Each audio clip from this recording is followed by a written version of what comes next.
Welcome back to my channel. I have a lot to cover, so check the description box at the end of this video because there will be links to everything I mention. I got all of my information from iapmd.org, and I'm going to do my best to try to help you and explain these concepts, so just bear with me. Let's get started. First, we're just going to start off by defining PMDD, or premenstrual dysphoric disorder. It is a cyclical or cyclical, I can never say that right, hormone-based mood disorder, with symptoms typically starting in the luteal phase of the menstrual cycle. Usually symptoms will be relieved the day that you start bleeding or shortly after. It affects 5 to 10% of menstruating people who are of reproductive age. It is crucial to understand that although PMDD is connected to the menstrual cycle, it is not a hormone imbalance.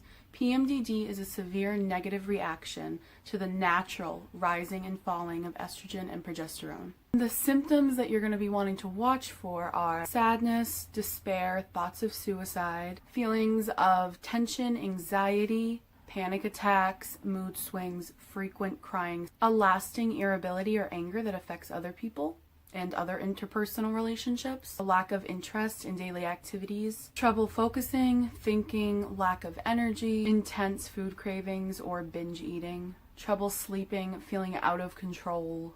There are some physical symptoms that go along with this, which can include bloating, breast tenderness, joint and muscle pain. A diagnosis of PMDD requires at least 5 of those symptoms during the luteal phase. If that sounds like a possibility for you, you're probably wondering, okay, now what? What you will need to do is to track your symptoms 2 to 3 months in a row throughout the entire month. And I know that that sounds like a chore, but in the long run, 2 to 3 months is such a short time if you're dealing with these debilitating symptoms. Not to mention, it can later be used as a sort of evidence or proof if you decide to seek professional help, because they're going to ask you to do that anyway, so it's kind of like doing homework early. You could either journal this stuff down, or you can be like me and download the Me PMDD app. If you do think that that sounds like you, something else you can do in the meantime while you're tracking your symptoms, I really recommend researching this disorder.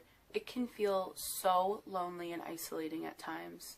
What I did was I ordered a few different books, both from a medical perspective and then other PMDD sufferers' stories as well. There are a few different websites and organizations that you can reach out to for support. Tons of videos on YouTube about PMDD directly from other people like me who suffer from it. There are some Facebook support groups, and you can also explore the tags PMDD and PMDD Peeps on Instagram.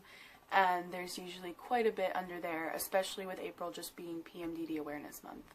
Lastly, if this sounds like you, but not quite, there is one other disorder that is similar to PMDD, and it is called premenstrual exacerbation, or PME. It can be slightly difficult to distinguish one from the other, which is another reason why tracking your symptoms will be so helpful in discovering what's going on with you. I don't know nearly as much about PME as I do PMDD, but from what I understand, the difference is PME symptoms are present throughout the entire menstrual cycle, but become more severe during the premenstrual phase. So if you already have an existing condition like anxiety disorder, schizophrenia, bipolar depression, they worsen around the premenstrual phase. So it kind of makes anything else you might have going on amplified. I hope that I was able to answer a few questions, whether it was clarifying for you what this disorder is, helping you figure out if you or somebody else you know may have this, or realizing that, oh, I don't have that. If you have any questions to ask that I didn't cover, please feel free to either message me on any social media or drop a comment below and I will answer. Thank you so much for watching.